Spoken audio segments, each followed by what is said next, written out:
తాకట్లో ఉన్న బంగారాన్ని విడిపించి ఆ రోజున మార్కెట్ ధర కట్టి మిగిలిన డబ్బును మీకు అందిస్తుంది కొమ్మూరి గోల్డ్. అండి మీరు ఇందులో ఇది నా ఫెయిల్యూరు, ఈ ఫెయిల్యూర్ ఇందువల్ల వచ్చింది అని గనక మీరు సెల్ఫ్ అనాలిసిస్ చేసుకోవాలంటే ఏ సినిమాల గురించి చేసుకుంటారు సార్? నేను బాబ్ బంగారం సెల్ఫ్ అనాలిసిస్ చేసుకోవాలి నేను. ఎందుకంటే నేను అనుకున్న కథ వేరు, పాయింట్ వేరు.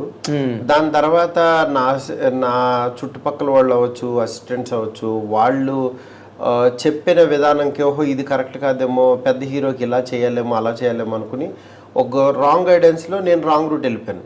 నాతో ఒక ప్రాబ్లం ఏంటంటే ఎవరేం చెప్పినా బిలీవ్ చేసి వాళ్ళతో పాటు ట్రావెల్ అయిపోతాను. సగం దూరం వెళ్ళిపోయిన తర్వాత అరే ఇలా వచ్చాను. నా సక్సెస్ కూడా అలాగే జరిగింది. నా సక్సెస్ కూడా నా చుట్టుపక్కల వాళ్ళు, నా ఫ్రెండ్స్ ఇది చాలా బాగుంటుందని అంటే నిజంగా బాగుంటుందని వెళ్ళిపోయి సక్సెస్ కూడా కొట్టాను. అదే దీంట్లో వెళ్ళిపోయి ఫెయిల్యూర్ కూడా అయ్యాను. ఈ అంటే ఎండ్ ఆఫ్ ద డే నేను ఇండివిజువల్గా ఎవరి ఇది లేకుండా చేసినవి యాక్చువల్గా కొన్ని ఈ రోజుల్లో కానీ బలిబలి మగాడవే కానీ చిన్న చిన్న సలహాలు తీసుకోవాలి కానీ పూర్తిగా వాళ్ళ ఇన్ఫ్లుయెన్స్ అవ్వకూడదు అని చెప్పి దాని తర్వాత శైలజారెడ్డి తర్వాత రియలైజ్ అయ్యాను నేను. రియలైజ్ అయినా సరే పక్క కమర్షియల్లో కూడా కొన్ని మిస్టేక్స్ చేశాను. నేను ఇలా తీయకూడదు కదా, నేను అనుకున్న సినిమా ఇది కాదు కదా, నువ్వు చెప్పింది ఇది కాదు కదా అంటారు ఫస్ట్ లాస్ట్లో సినిమా రిలీజ్ తర్వాత. అదే కదండి, అది నాకు యాక్చువల్గా మా ఫ్రెండ్ ఎస్కేఎన్ఏ మెయిన్ డల్లింగ్. ఎందుకంటే ఫస్ట్ ఐడియా తనకే బౌన్స్ చేస్తాను నేను. చేసినప్పుడు ఇది అన్నప్పుడు ఇది నువ్వు చెప్పి అంటే తను కూడా నన్ను బట్టి వెళ్ళిపోతూ ఉంటాడు. నువ్వు ఇది కాదు కదా చెప్పింది, ఇలా ఎందుకు అయింది, అక్కడ ఎలా చేశారు, తనకి ప్రాక్టికల్స్ కొన్ని తెలుస్తుండే. అవునండి. అందుకని చెప్పి నన్ను ప్రాపర్గా కరెక్ట్ చేసే పర్సన్ ఉండాలి. నాకు ఎప్పుడు ఒక వాల్ ఉండాలి. ఎవరికైనా అవసరం కదా, ఎవరికైనా కావాలి, నాకు ప్రత్యేకంగా కావాలి. ఎందుకంటే నేను ముందే చెప్పాను సూపర్ మార్కెట్ లాంటి నా దగ్గర అన్నీ ఉంటాయని. అక్కడ చెత్త దొరుకుతుంది, కుళ్ళు దొరుకుతుంది, ఇది దొరుకుతుంది. కుళ్ళు కూడా మంచి అని చెప్పి యాక్చువల్గా వాళ్ళు ఇది చాలా బాగుంటుందని నమ్మితే ఓహో ఈ నమ్మాడు కదని చెప్పి ఆ కుళ్ళే బెస్ట్ అనుకుంటా. నా దగ్గర ఆ ప్రమాదం ఉంది.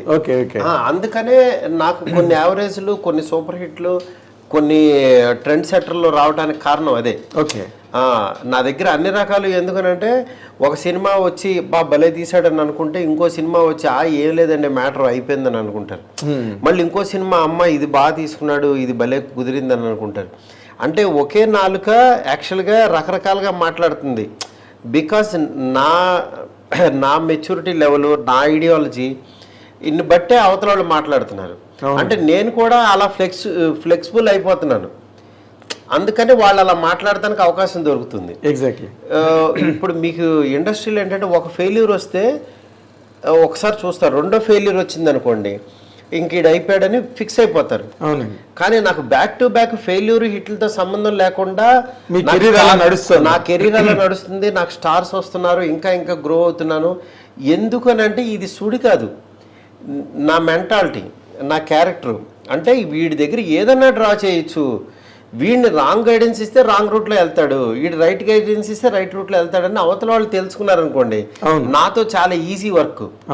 ఇది బాగోలేదు అని చెప్తే నాకు చాలా హ్యాపీగా ఉంటుంది. ఎందుకంటే 10 ఆప్షన్లు ఇస్తా. ఎందుకంటే బాగుంది అని అంటే అక్కడే ఆగిపోతా. ఇది బాగుంది కదా అని ఇంకా ముందుకెళ్ళి ఆలోచించాం. ఇది బాగాలేదు గురు అని నన్ను చిత్రహింస పెట్టేయాలి. అసలు అసహ్యంగా ఉంది, ఇలా అయితే అవదు, వేస్ట్ ఇలాంటి మాటలంటే నేను ఇంకా డబుల్ అయిపోతా. ఏంటి ఇలా అన్నాడు ఏంటని ఇంకా అది వెతకడం మొదలు పెడతా. ఇది నేను చేయలేను అని నన్ను అవమానిస్తే నేను చాలా హ్యాపీగా ఫీల్ అవుతా.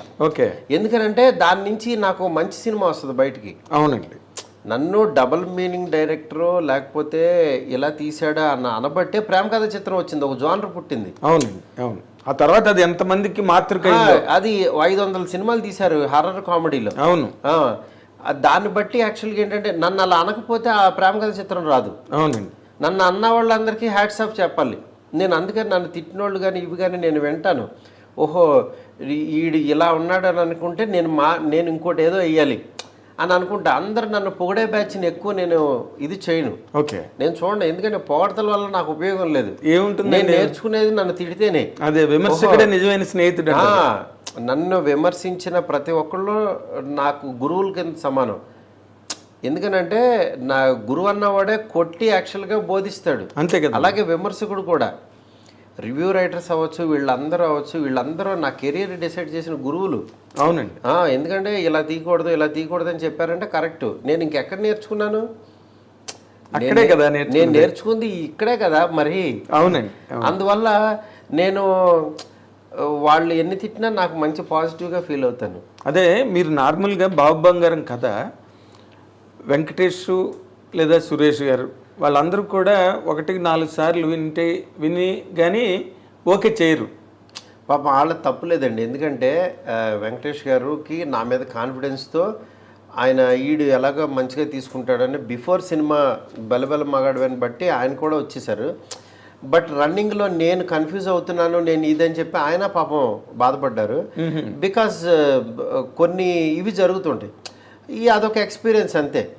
అందుకే ఆయన ఏంటంటే నాతో మళ్ళీ కూడా తర్వాత మాకు సక్సెస్ ఫెయిల్యూర్తో సంబంధం లేకుండా ఈయన కరెక్ట్గా వాడలేదు, వీడు వచ్చినా సరే అనే ఫీల్ కొంచెం ఇదయ్యేవాళ్ళు తర్వాత. ఓకే, అట్లా అయితే నేనేమనుకున్నానంటే ఒక 30 ఏళ్ల ఒక బ్రహ్మాండమైన కెరీరు, వరుస హిట్లతో సినిమా ఇండస్ట్రీలో ఒక మంచి హీరోగా ఎదిగిన హీరో వెంకటేష్ గారు. అవును, యాక్చువల్గా అలాంటి ఆయన ఒక 30 years ఆఫ్ కెరీర్ కంప్లీట్ అవుతున్న టైంలో మారుతితో నేను చేస్తాను అని అనుకోవడం అన్నది ఆ రోజున చాలా అందరూ ఒక పెద్ద చర్చ అయిందండి. అవునండి. మారుతితో చేయడం ఏంటి అంటే లైటర్ వేని కోరుకుంటున్నాడా వెంకటేష్, లేకపోతే ఇంకో రకంగా ఈజీ ఫిల్మ్ ఏదైనా కోరుకుంటున్నాడా, సీరియస్గా కాకుండా మారుతిని సెలెక్ట్ చేసుకున్నాడంటే అని ఒక చర్చ జరిగింది ఇండస్ట్రీలో అన్ని చోట్ల.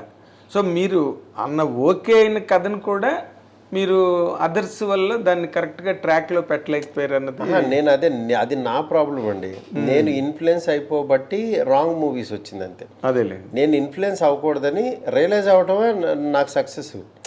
ఓహో, నేను ఇక్కడ ఇలా వెళ్ళిపోకూడదు, మరీ ఇలా బ్లైండ్గా వెళ్ళకూడదు అని దాని తర్వాత రియలైజ్ అయ్యి నేను బిగినింగ్లో ఎలా కష్టపడి కూర్చుని రాసుకుని నా సక్సెస్ని వెతుక్కున్నానో అలా నేను మళ్ళీ ఇప్పుడు పని చేసుకుంటున్నాను. అందుకని నాకు ఈ సాటిస్ఫాక్షన్ ఉంది, ఈ మెంటల్ సాటిస్ఫాక్షన్ ఉంది. ఎగ్జాక్ట్లీ, అదే ఫ్రెష్గా ఉన్నారు ఏదైనా. ఎందుకంటే మీరు అందుకే ఇందాక నా ఇంట్రడక్షన్లోనే చెప్పాను, అది నిత్య స్వాప్నికుడని, అనునిత్య సృజన శ్రామికుడు. ఏదో ఒకటి రాస్తుంటారు, ఏదో ఒకటి జరుగుతూ ఉంటుంది, ల్యాబొరేటరీ వర్క్ కంటిన్యూస్గా. మెయిన్ ఒకటే సార్, డబ్బులు మనిషి కార్ సైజు ఇల్లు సైజు పెంచుతాయి కానీ యాక్చువల్గా మన మెంటాలిటీని పెంచవు. మన మెంటాలిటీ ఏమవుద్దంటే ఇంకా ఇంకా ఇంకా ఆ ఫైర్ తగ్గిపోయి తెలియకుండా చిన్న లేజినెస్ వస్తుంది. అవునండి, ఈ లేజినెస్ డబ్బు వల్ల లేజినెస్ పెరుగుతుంది. సెటిల్ ఉన్నాం కదా, ఇంకా ఎవరికైనా మనకి ప్రెషర్ ఉండదు, వాడికి డబ్బులు ఇవ్వాలని ఇది ఉండదు, ఎవరికైనా ఇది ఉండదు, చాలా కూల్గా ఉంటుంది. కానీ ఈ కూల్నెస్లో కూడా అమ్మో మనం పని పని పని అని వెతుక్కోకపోతే, ఆ ఫైర్ అనేది లేకపోతే మన మీద చాలా పెద్ద బాధ్యత ఉంటుంది. నేను రాసిన సీన్ మీద ఒక 200 మంది వర్క్ చేస్తారు ఒక పేజ్ మీద.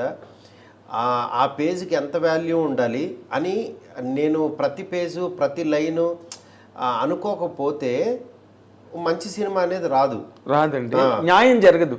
ఫస్ట్ అసలు రిజల్ట్ సంగతి దేవుడు ఎరగండి. ఫస్ట్ నా దగ్గర ఉన్న పేజ్ వరకు నేను సాటిస్ఫాక్షన్ ఉన్నాను, నా చుట్టుపక్కల సాటిస్ఫాక్షన్ ఉన్నాను, నా హీరో హ్యాపీగా ఉన్నాడు అనేది నేను చెక్ చేసుకోవాలి. అప్పుడు ఇంకొకరి చేతిలో పెట్టకూడదు. ఫస్ట్ అసలు ఎవడో వినేసి దాన్ని పేపర్ మీద ఎక్కించి ఆ ఐడియాలజీ, నేను సక్సెస్ అయింది నా స్టైల్తో, దాంట్లో తిరగలేదు.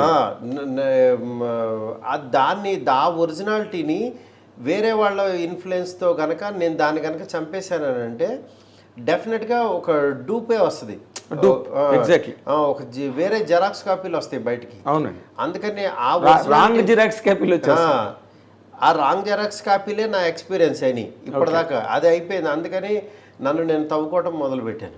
ఫ్యాంటాస్టిక్. లేదు, మీరు అన్నది ఇందాకలు అన్నది మీరు 100% అందరూ నేర్చుకుని అడాప్ట్ చేసుకోవాల్సిన పాయింట్. విమర్శకులే మీకు గురువులు. అవును, ఎందుకంటే చుట్టూరా చేరి చిడతలు కొట్టి బాజాలు వాయించి అది పొగిడేవాళ్ళు ఎప్పుడు మన ఇంట్లో వాళ్ళ దగ్గర నుంచి మన స్నేహితులు అందరూ పొగుడుతూనే ఉంటారు సార్. అంటే ఒక సినిమా రిలీజ్ అయ్యి అది హిట్ అయిన తర్వాత దాని మంచి చెడుల మీద పొగడ్డం వేరు సార్. ఒకటి పొగడ్డానికి, తెలుగు భాషలో పొగడ్డానికి మెప్పుకోలికి కూడా చాలా తేడా ఉంది. అవును, ఇప్పుడు దాన్ని కామన్ గా వాడేస్తున్నారు. అవును, పొగుడుతున్నాడని. ఇప్పుడు మీరు బలిబెలే మగవాడివే తీశారు, మహానుభావుడు తీశారు, ప్రతిరోజు పండుగ తీశారు. ఇవన్నీ మిమ్మల్ని చూసి మెచ్చుకునే సినిమాలు. అవును, పొగడ్డం కాదు. పొగడ్డం అంటే ఇప్పుడు మీరు అమితాబ్ బచ్చన్ అంత హైట్ ఉన్నారు సార్ అంటే అది పొగడ్డం. అవును, ఏమండి? మెయిన్ ఒకటే సార్, పొగడతా మెచ్చుకోవడం వీటిల్లో కూడా ఒరిజినల్ డూప్లికేట్లు కూడా ఉంటాయి. ఒకడు వచ్చిన దగ్గర నుంచి ఇదే భజన ఉంటుంది.